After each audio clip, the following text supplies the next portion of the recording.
Hi, my name is Shirley Bodine, and I serve on the worship team. My favorite part about serving on the worship team is definitely the intentionality that the team leadership takes in making sure that spirituality is the center and is our focus as we prepare for worship and also as we're conducting worship on the Sundays. It's so important that in addition to using our talents that God has given us and that creative factor, but we're always doing it with God at the center. And I think that creates such an important atmosphere for the members that are coming in and the new people that are coming into North Shore to really, experience God for maybe the first time. It's important to serve because it really forces you to be intentional about plugging into your community, and doing so you're able to form many meaningful relationships with people who are like-minded in their relationship with God. So serving on the worship team changed my relationship with God in that it sort of pulls me into his presence a lot more intentionally. So coming up to a worship set, it's super important to spend that week sort of meditating on his word and really finding the why of why am I doing the worship this weekend? What do I want to invoke on stage? So it really pulls me into his presence and having to sit down and be in his word and seek his guidance as to how I would serve on Sunday, making sure that I'm serving for his glory and not for my own. Well, if you're a guest or visiting with us this weekend, first, welcome. It's good to see you. Glad that you're here. My name is Scotty. I'm the pastor here. And second, I just want to tell you that video is just a snapshot that captures really the heartbeat of what our church is all about. It's just people who've said yes to Jesus and yes to serving, yes to being others focused in their life. And now God's using them to do remarkable things here and all around the world, literally all over the world. And Shirley is just one example of literally hundreds of people who give their time, their talent, their resources week after week, month after month. Some of you year after year to the work God is doing. So thank you, Shirley, and thanks to all of our teams who are doing so much to make ministry happen. And by the way, at the end of the service today, there's some tables set up here in this room if you're here on campus, where you can meet and interact with some of our leaders, find out more about some of the teams, ministries. I want to encourage you. I hope this message will encourage you to go back, say hi, and check out some of the stuff that's going on. And speaking of some of the stuff that's going on, just one more quick kind of family update. As you know, this past Wednesday, we closed our fiscal year. I was reminding you of that kind of over and over. Some of you like, Scotty, stop telling us about the fiscal year. Just to let you know what God did over the last 3 days of August, you gave almost $300,000. Which is just remarkable. There's still gifts coming in the mail. We don't have the final total, but we are on track to reach our giving goal, which is just amazing. So way to go, North Shore. And of course, if you're out there and you just feel God stirring today, this week, anytime that you want to be part of something bigger than yourself, Kingdom Ministry is the way to go. It is the best investment you can make with your dollars. And if you want to do that here, you can do that at northshore.church/give, or use the boxes here in this room on the way out. And again, a quick preview, next Sunday is kind of our kickoff for a whole new ministry year. It's hard to believe another school year is here, another ministry year is here. And I have been praying over and planning a new series for our church called Dear Church, ... And it's really what Jesus would want to say to the church today. And if you've been paying attention to our world and to the church around the world, I think Jesus has some encouraging and some challenging words to speak to the church today. And we're going to be doing that by walking through a part of this amazing, remarkable, kind of weird, very often misunderstood book in the Bible called Revelation. Anyone ever heard the book of Revelation? Anyone ever had any questions about the book of Revelation? So you're not going to miss out on these next few weeks. It's going to be a blast. I promise you. It will be encouraging and challenging wherever you are in your faith or spiritual life. And of course, along with that, we're kicking off a new year in kids, students, life groups, support groups, outreach projects. And you can find out about all those things at our next round of Starting Point, which is just a way to get more connected to our church. That next Starting Point starts in 2 days on Tuesday night. It'll be on Zoom. It's easy to jump in. I will be there and I would love to meet you. And if you've been kind of wandering around trying to find your way into getting more connected here, I would encourage you to take that step. I promise it will be worth it. Which leads to this final week of this series we're in called Worth It, about how a life that is others focused, that's about investing in others, serving others, being generous with others, is the most worthwhile way that we can live. And if you've been around the last few weeks, you know that we've kind of covered a number of topics in this series. We started off a few weeks ago talking about how the God of the Bible is a God who serves. Like, it's the core of his nature. Our God is a serving God. And the proof of that is the person of Jesus. Jesus, the Son of God, who came down from heaven and took on the form of a servant, all the way to giving up his life on a cross. And then in week 2, Wolfgang spoke about how serving others is the most can't miss investment you can make. Is anyone else looking for a can't miss investment right now? There's a lot going on with our markets, a lot of uncertainty, a lot of fears, a lot of what ifs. But here's the thing, investing in what God's doing, investing in other people always has a return, because God always brings you life through it. And then last week we talked about spiritual gifts and how the ministry is not the job of a pastor or a staff. It's everybody in the church, and the Holy Spirit has gifted everybody in the church to do ministry. But today, as we kind of wrap up this conversation, I want to go back to the principle that underlies kind of all of this talk about serving, all of this talk about sacrifice, all of this talk about investing in other people, and why it's such a good thing, why it's actually worth it. And it's really a core principle to the life and teaching of Jesus. In fact, this principle that we're going to look at today is why Jesus said what he said. It's why he lived the way he lived. It's why he gave up his life on a cross. It is that foundational. And here's the thing, it is really simple to understand. I promise you, no matter how bad this message goes, you will walk out of here understanding this principle, okay?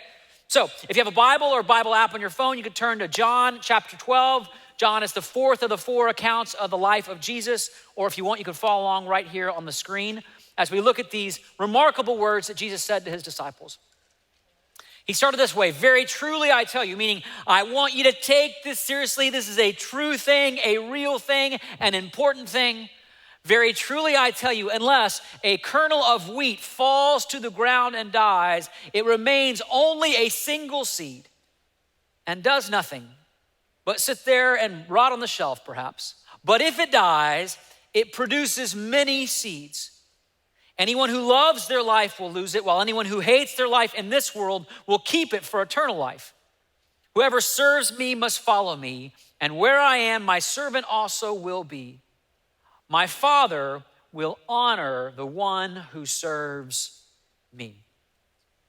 And so, Jesus, we ask that you would open up these words that you said to those disciples, to us, to your disciples, here and now today in a new and fresh way. Help us not just understand or consider or think about what you had to say, but let these words go so deep that it changes who we are and how we live and how we follow you in this world.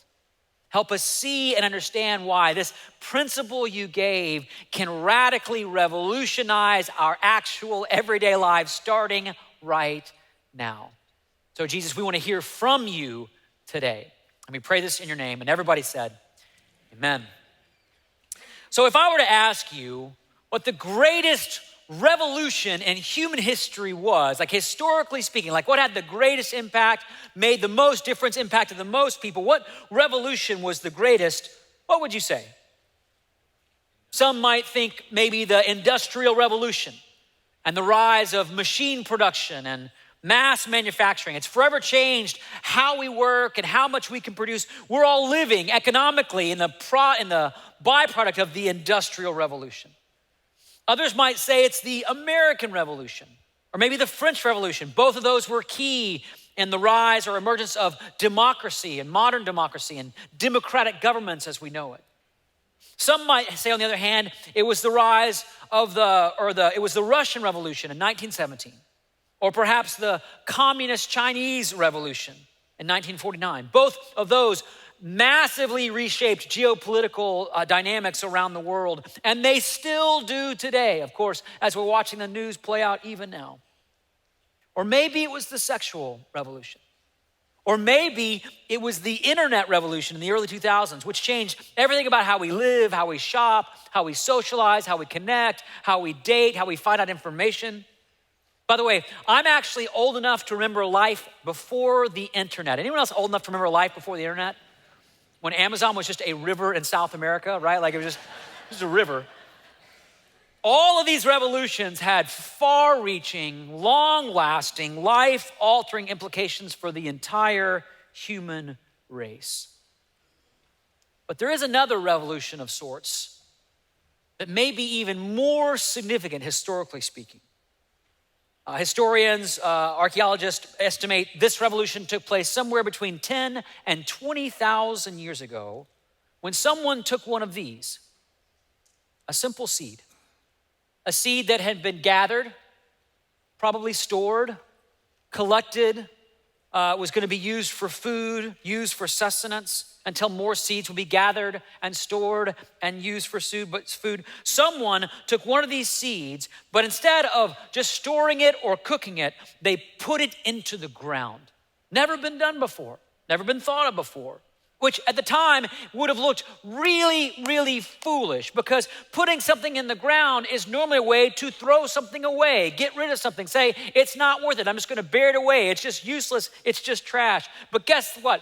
That's not what happens when you put a seed in the ground, is it? And as this very first seed planter discovered, when you bury a seed, it becomes more than just a seed. It produces a shoot or a vine or a stalk or a plant, which then produces fruit and even more seeds, which if buried will produce even more seeds and more seeds. And think about it, this simple act of planting a seed in the ground, this one moment, 10,000 years ago, 15,000 years ago, this one moment changed, it revolutionized human life.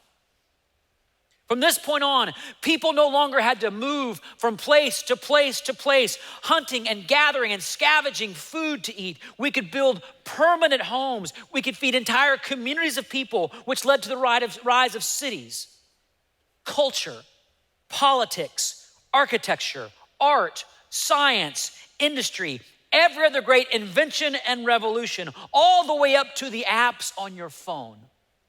It all goes back to that one seed planted in the ground. It's a great revolution. According to a scholar and Scottish minister named Ian Pitt Watson, it was one of the two greatest revolutions in human history. The first, that agricultural revolution, that putting a seed in the ground. The second happened 2,000 years ago when a carpenter from Nazareth named Jesus said that our lives are just like that seed. Cling to your life. Hang on to that seed. And you'll lose it. You'll remain just a seed. Nothing will come from you. But give it away, plant it into the ground, let it die, if you will, like a seed in the ground, and you'll find your life. You'll save your life. You'll discover your life. And so much will come out of your life that you never knew was possible. And by the way, when Jesus said these words, it wasn't a threat. It wasn't even a command. It was just an observation. A simple principle. This is just how life works. Jesus saying, I just want you to know how life is gonna work for you. And of course, if you know the Gospels, you know he didn't just say this once or twice or three times. Over and over, he said these words. Matthew 10, Luke 9, Mark 8, Matthew 16, Luke 17, John 12. It's like a broken record. Not that any of you know what a broken record actually sounds like anymore. Try to save your life and you'll lose it, he said. But lose it like a seed in the ground and you'll save it. Something supernatural happens. Because, and here's the principle, unless a kernel of wheat falls to the ground and dies, it remains a single seed. But if it dies, it produces many seeds. Friends, the message today is just that simple. Your life is just like a seed. Without dying, there's no real living. Without sacrifice, there's no harvest. Which of course, we all know is true when it comes to wheat or corn or rice or any seed in that sense, but it's hard to believe this is true when it comes to our lives. I mean, we tend to believe just the opposite. If I cling to what I have, if I stay in control, if I can have more resources, if I can have that second house, if I can marry the right person, if I can manage all of my circumstances just the way I want them to go, then I will have lived a good life. Then it will be worth it. Then I will be happy. But the truth is, that's how to become a really old, dried up, and useless seed.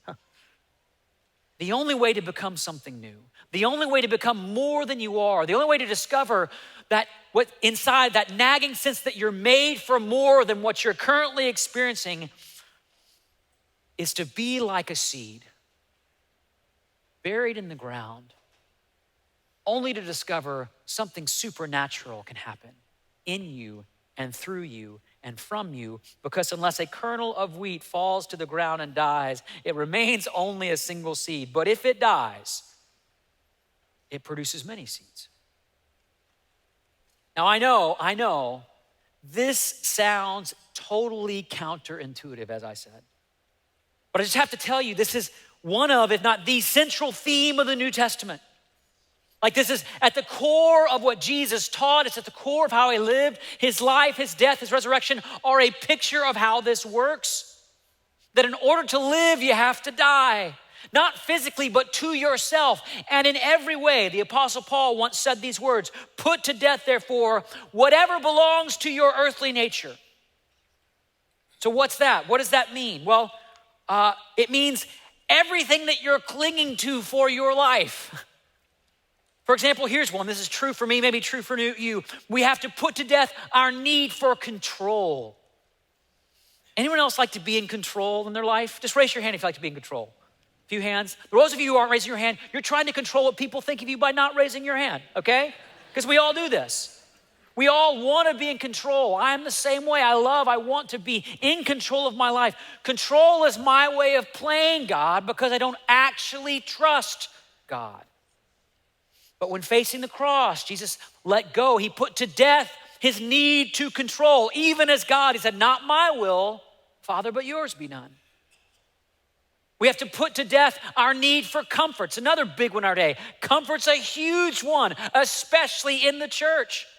I'm telling you, it is easy to be a Christian until it's uncomfortable. And that's where so many of us just stop and say, well, I'm not gonna go there. I mean, Jesus, I'll go to church, I'll read the Bible, I'll memorize some verses, I'll avoid certain taboo sins, but I won't go there. That's uncomfortable. When God says things like, I want you to give away that money, or I want you to confess that sin to another person, or I want you to forgive that person that hurt you so deeply. I don't wanna go there. That's deeply uncomfortable. And we have to put to death, if we want to experience what God has for us, we have to put to death our need to be comfortable. There's a great story, a great picture of this in the life of Jesus when Peter, disciple, comes to Jesus and he says, how many times should I forgive somebody else? Like, what's the limit? Because I want to know how uncomfortable I'm going to have to be to stay with you, Jesus. And of course, if you know the story, Peter said, is 7 times enough? Now, just so you know, that was a very, generous, progressive, kind of high bar thing for him to say, because in that day, it was custom that you only had to forgive somebody 3 times. So for 3 strikes and you're out rule, like we have in our day with your driver's license. Like if you sin once, forgiveness, twice, forgiveness, but on the 3rd time, people could just write you off. So Peter, he's probably, as he normally does, trying to impress Jesus. Jesus, I got this great idea. It's gonna be great for your ministry. People are gonna love it. It's gonna challenge them, but not too much. What if we raise the bar from 3 to 7? Wouldn't that be great? And Jesus says, no, not 7. How about 70 times 7? Which is his way of saying, you're gonna have to do this every time,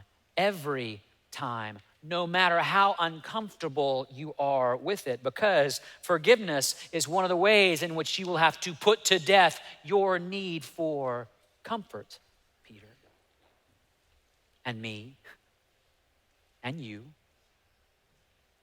We also have to put to death the way we're driven by our appetites and our desires.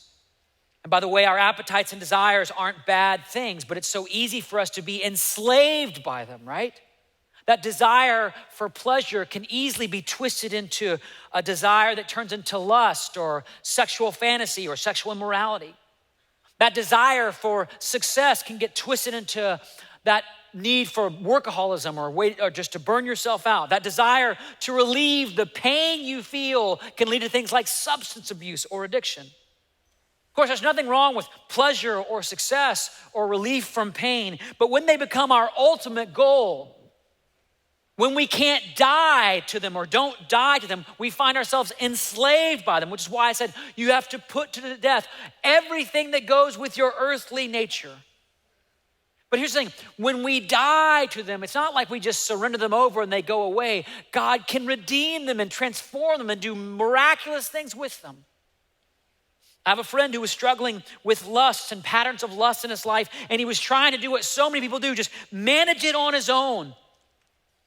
It's like, I don't know how to put that to death, so I'll just have a kind of a compartmentalized life, this over here, that over here. I'll just kind of manage this experience as best as I can. But he always felt dead inside until he confessed it, got help, and started to put that to death. And he began to find this, not just this new freedom, but this whole ministry to other people where he's able to serve and help people that are walking down that same road. And he told me, I've never felt more, this is his word, alive. Why? Oh, by putting something to death that needed to die, like a seed in the ground, for me to experience the new life God wanted to do in me. Comfort, control, appetites. And then here's another one. We have to put to death our need for glory or worship or praise for ourselves. Now, this is different than the need for affirmation. Affirmation is a really good thing. When someone says, I love you, way to go, well done, that's a really good thing. But some of us, myself included, need a little more than that at times. I want to be the center of attention.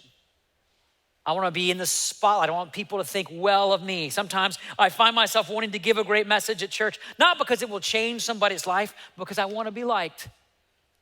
I want people to think well of me. I want to experience glory, and that's part of what's killing my soul, and I have to put it to death. I can't just manage it, compartmentalize it, keep it over here. I have to actually declare it and put it to death, just like Jesus did before he went to the cross when he said, Father, glorify your name. Not his name, not my name. It was not about his glory, it's about God's. That's the kind of death to self that we have to walk through. Now, quick pause here. A friend of mine likes to talk about how a lot of times people in religious circles, when they talk about death to self or death to my desires or putting things to death, will go through a series of what he would call wrongful deaths, which is we come up with these ideas or spiritual practices that we label as dying to myself, but they're not at all. Things like, I'll avoid speaking that hard truth or having that hard conversation because I'm afraid of how it'll go, but that's my way of saying, I'm just gonna die to myself. Or maybe I'll avoid sharing about my struggle because I'm just gonna try to manage it on my own because I'm just gonna die to myself. That's how I'm gonna do that. Those aren't dying to yourself. That's just living in more fear, living in more paralysis, living in more despair at times. But here's the thing, Jesus doesn't call us to die to ourselves so we can experience greater pain or suffering or loss. He calls us to die to ourselves so we can avoid those things. Do you see it? He is not asking you to throw your life away. He's inviting you, he's giving you a way to save it. And that's what this is all about. He's saying, I want you to experience redemption and new life and new hope. I want to remind you that you don't have just to remain a seed rotting on a shelf. You can have something come out of you that can change the world. But you can't get there by clinging to control or comfort or pleasure or reputation. Just the opposite. You have to surrender it all. I know it's kind of frustrating, isn't it? You got to say, Jesus, I'm all in. Not just I'll follow you up to a point, or I'll follow you until this line, or I'll forgive up to a point, or I'll give up to a point, or I'll serve up to a point. I'm all in. Wherever you say go, whatever you say do, I'm willing to do. That's putting the self to death. And as C.S. Lewis once said, you have to die before you die because you don't get another chance afterwards. I have a good friend who had been stuck in his faith for a long time. Didn't know why. Many of you have been in that kind of place where you just feel stuck. You don't feel God. You feel kind of empty inside. You're just going through the religious motions. Some of you may be there right now. He was doing all the right things. Church on Sunday, small group during the week, reading his Bible, saying his prayers, not getting involved in the wrong stuff, following all the rules, but again, feeling empty, lifeless inside. So he made this radical decision. He said, Jesus, I'm just gonna go all in with you. Like, I have no other way of trying to control or manage all this stuff. I'm just gonna be all in. If that means giving all my money away, I'll do it. If that means changing jobs so I can serve you more, I'll do it.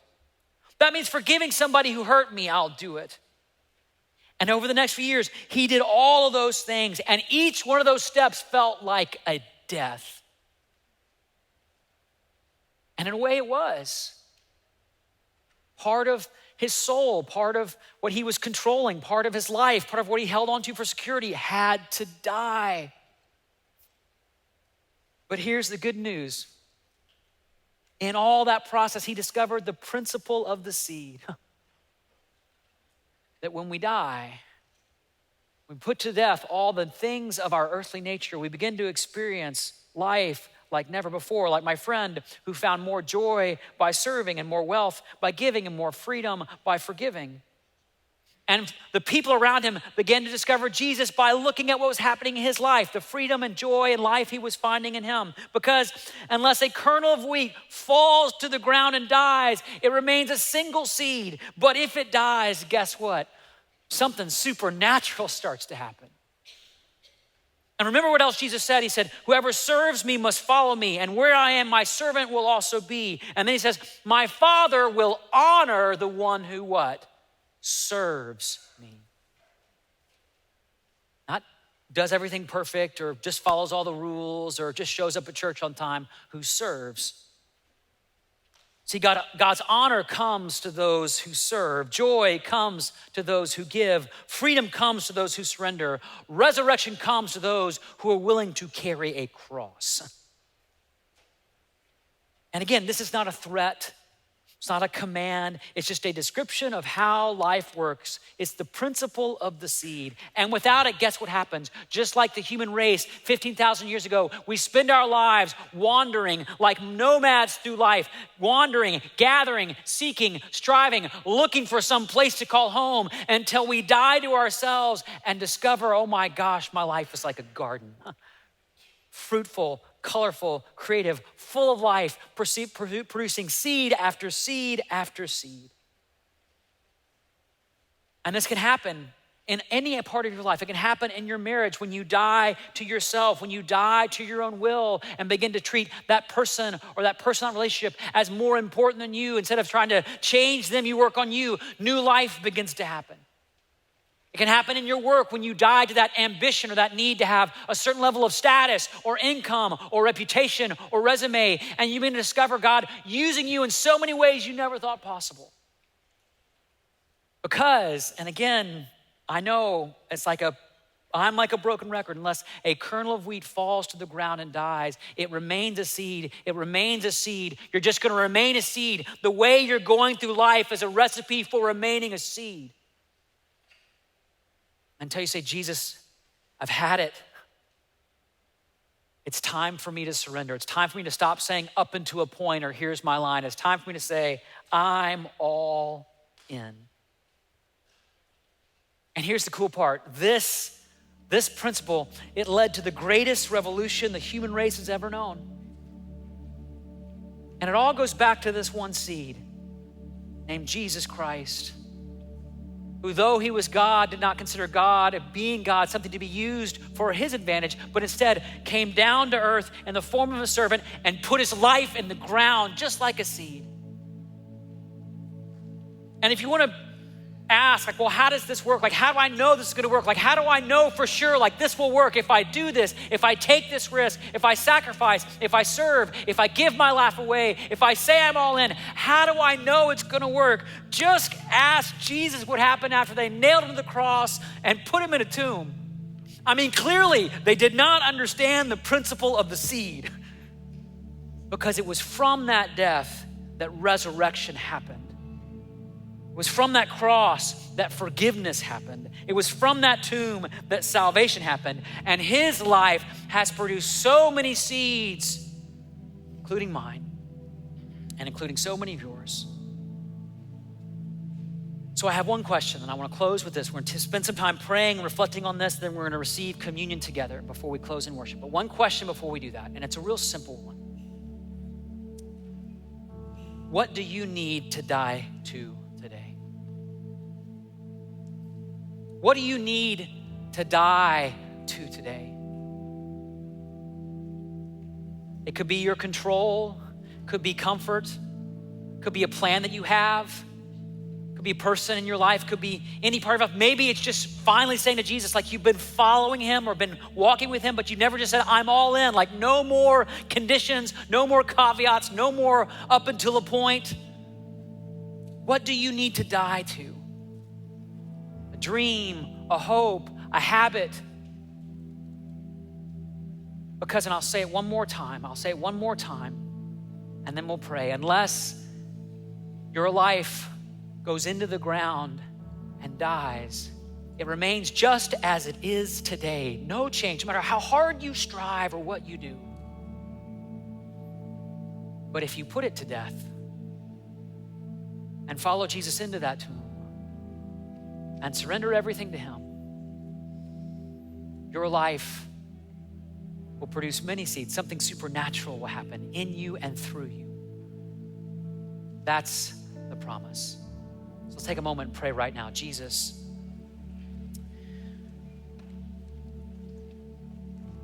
you started the greatest revolution the world's ever seen the day you looked at your disciples and said, your life is just like a seed. If only you knew it, if only you could see it. That when you cling to your life, you keep losing, you keep struggling, you keep striving, you never find your way home. But when you let it go, when you surrender, when you give up, when you relinquish, when you put that to death, which needs to die, that's when you find true life. And so Jesus, right now, we want to do that together. Each one of us right now, we want to just commit to putting to death what needs to die in our life. Again, for some of you, it's control. For some of you, it's around a relationship. For some of you, it's a dream or an ambition or a desire. For some of you, it's a habit, maybe even addiction. For some of you, it will require you walking out of these doors and confessing. For others, forgiving. For others, serving. Maybe all the above. But whatever it is, it's going to come from this point where you say, Jesus, I'm all in, like I'm ready. Not just to die, but to finally live, because that's the promise. That's the promise of the principle of the seed. It's all about hope. And so, Jesus, we ask that you would help us walk in a new hope today as we surrender our lives to you. We pray this in your name. And everybody said, amen. Well, now we're going to receive communion. So on the floor in front of you, or in the chair in front of you, there are these little cups. You want to grab one of those. If you're watching from home, you can just grab some bread or water, bread or juice, whatever you have nearby. There's nothing sacred about the elements per se, but there is something sacred about what we remember when we receive these elements. As you know, the night when Jesus was betrayed, he took bread and a cup. He said, this is my body and my blood given for you. Do this in remembrance of me. What do we remember? We remember the cross, don't we? When Jesus gave up his life, he became that seed. He died so that we might live. But there's a second cross we need to remember when we take these elements. The cross he called us to carry. The cross he called us to deny ourselves and carry. Why? Not so we could suffer, but so we could find freedom and life and hope. And that's what I want to invite you to remember as you receive these elements now. So if you want to take the side that has the little cracker in it, it's gluten-free so that everybody can eat this. It's like a seed, so take that out. And again, when Jesus at that supper said, this is my body, do this, take this, eat this in remembrance of me. So everybody take the bread.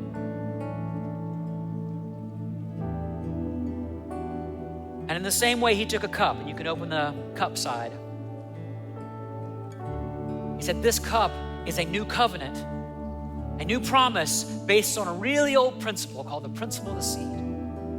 That when you give your life away, when you pour it all out for somebody else, when you die to yourself, you can actually be revived, restored, redeemed, and renewed. It's possible for you. And so I want to invite you to take the cup. And as you swallow that liquid, remember Jesus is here to fill you up. But for this to work, friends, for you to leave here and not just feel like you've gone through a religious ceremony and gone right back to your old life, you've got to say, Jesus, I'm in all the way, all the way, all the way. And if you understand the promise, if you understand what could come from that decision, that sacrifice, if you truly understand, my question is, why wouldn't you? What's stopping you? Let's take a moment before we sing this last song and just take a moment between you and God. You got some space right now. We got plenty of time. Take a moment, this is between you and God, you and Jesus, to reflect on where it is that you need to die and how it is that you might want to receive his promise of new life in your life. Just take a moment. Hey, thanks so much for watching. Please be sure and subscribe to our YouTube channel for more content. Yep, and click right here for more content we think you might like. Seriously, Click it. do it right now. Show them again, Kiki.